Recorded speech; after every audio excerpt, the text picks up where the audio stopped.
Oh, that is definitely not straight. The long awaited for outfit video is finally out. I don't know why it took me so much time to make this video, but we're gonna do it. Today's the day. It's Thanksgiving. I'm feeling hopeful. I've had the past 2 days off and I've just been recharging, doing all the things I like, being really lazy. Welcome back to today's video. Chaotic energy just from the start, but I hope you guys enjoy it. I've got my handy dandy laptop here. And we're gonna do this thing. We've all been seeing like the dark academia trend come back recently. I've just always loved dark academia. I feel like it suits my personality and just suits my look. I think if you've always been one of those kids that's like been told, oh, you look like you're really artsy, you look like you're really nerdy. Like if you grew up with that being said to you, I feel like dark academia is just like the trend that popped out to you the most. What is dark academia? It's commonly seen as just like someone who's really studious, someone that's really into like really straightforward shirts and, you know, sweaters and, you know, outfits that are like, oh, 1, 2, 3, like it has an equation. Outfits that have an equation are just outfits that never fail. It's a button-up shirt with the sweater vest and like slacks, or like a skirt if you're into skirts, and like loafers, that kind of thing. Like 1, 2, 3, done. Can't go wrong. So it's pretty much what dark academia is. It has an equation. What is the color palette of this look? So it's really anything that's dark, anything that has to do with browns and blacks and grays. Like it's literally just that. It's pretty much having a minimalistic closet with a little bit of dimension. So your most commons are your browns, your dark pinks, your dark beiges, your grays, your greens. It's really a lot of that. It has your mix of navy blue in there, but this is the palette essentially that you look for every time you go out shopping, every time you go out, you know, browsing, perusing the stores. You know, this is what the color that you should be striving for, really, because dark academia is all about that dark clothing. You won't have your pants that are white. You can, which then transcends into light academia, which is the use of light colors in majority of your outfits while still having a bit of a academic flair to it. So that is the color palette. This is what you should strive for in your bags, your jackets, your shirts, your vests, your overlayers, your underlayers, your pants, your socks, your shoes. Pretty much around here. It's a little mundane to some. It's a little boring. Oh, who wants to live their life in dark? But some of us love it. Yeah. So now we're going to get into the branding of it. A brand attracts people who like their sort of apparel. I've split it up into 2 categories, into affordable and pricey. So first we're going to go into affordable brands, and these are just brands for anything that you plan on buying for your outfit, whether it's your top layers, your bottom layers, etc., etc. Mango, H&M, ASOS, Uniqlo, Gap, Nasty Gal are all affordable brands. You have to look up for your collared shorts or your sweater vest, etc., etc. You have to spend some time digging. But places like Mango, H&M, Uniqlo, and Gap, they're very like at the surface. Like you walk in and you'll see something that you like. You'll find your collared shirts, your button-down shirts. You'll find your sweater vests. You'll find your blazers. So these are just places that you can just go in and you'll find your stuff. Now here are some pricier brands that literally their whole personality is this sort of academia aesthetic. You have Longchamp, Abercrombie & Fitch, Madewell, Coach, j.crew, Ralph Lauren, Aritzia. These are all places that like cater to this, and on top of that they are a little bit more pricier, which means that their clothing have a little bit more effort put into it. I guess that's my interpretation of it, at least. You have Longchamp, which like their like bags and stuff are just very academic, they cater more to like the horse people, but you can definitely twist and turn a lot of the items in these brands into things for yourself. Tailored very well. They have a great silhouette. They have a great design. So that's why I don't see that as such a big of a problem, especially if you have the budget or the income for it. Why not? It's your money. Go ahead. I feel like it's pretty much the same if you go to H&M and get a collared shirt or a button-up shirt. If you go to, for example, j.crew, you're just spending a little bit more for the label, but like I said, it's entirely up to you. A good bag makes the outfit. A bad bag breaks the outfit.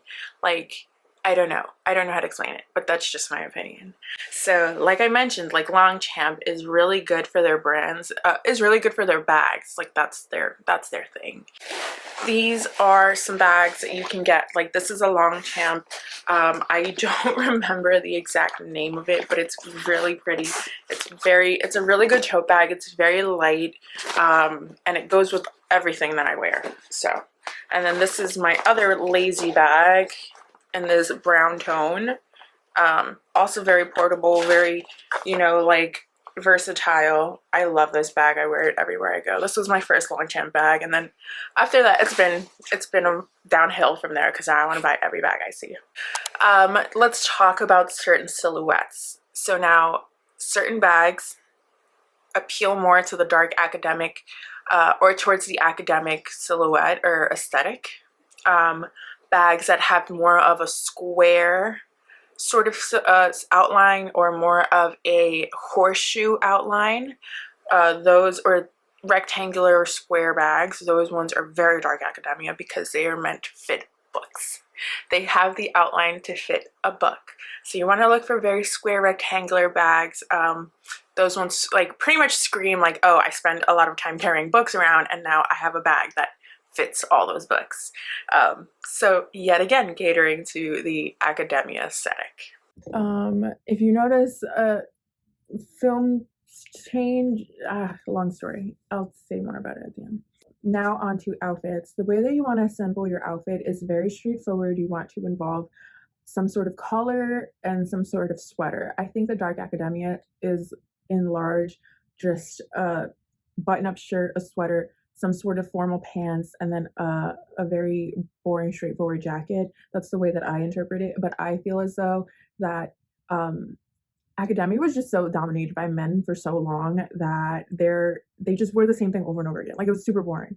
But because we are now changing to a time where a little flair can start going into these outfits, you can start to do something more fun, like a trench coat, and then you can do like a layered sweater with a layered collared shirt. Maybe that's like pretty, you know, straightforward, or a cardigan. And then you can do a skirt or some really nice high-waisted like slacks with a nice belt. Like something that sort of adds your own taste to it. It doesn't always have to be the basic shirt, sweater, pants, because, well, in reality, academia was dominated by men for so long that they were just using their uniforms, and they were just using like the same equation of their uniforms in their outfits every day. That like that's where we got the idea of dark academia from. So we're gonna change it up a little bit. Instead of doing like dress shoes, you can do platform loafers, a Chelsea boot. You can do something different with it. The bags in academia were square because it was just meant to fit the books. And so that's when you can start using more of like a cute purse with like a sort of horseshoe bottom, and you can add some gold hardware in there and flare it up a little bit.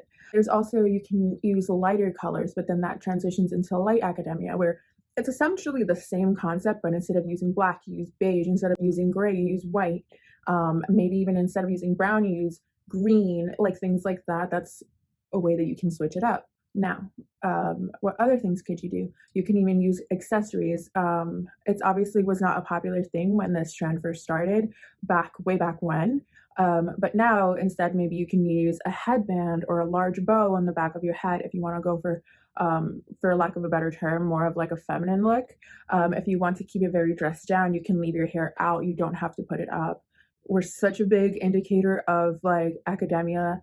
For some reason, you can use a leather wrist watch with like a silver clock face or an all black watch, things like that. If you go into a more extravagant watch like a gold Casio, then I think that that's a little bit flashier, which is still doable, but I think that takes away from the vintage feel of dark academia. I think that the beauty of this trend is that because it's so low effort that you will still look put together. I think that that's why it's excellent. It's sort of in its own way minimalistic. Academia, light academia, it's all a spectrum. You just have to find where on the spectrum that you feel comfortable with. So don't be afraid to try something new.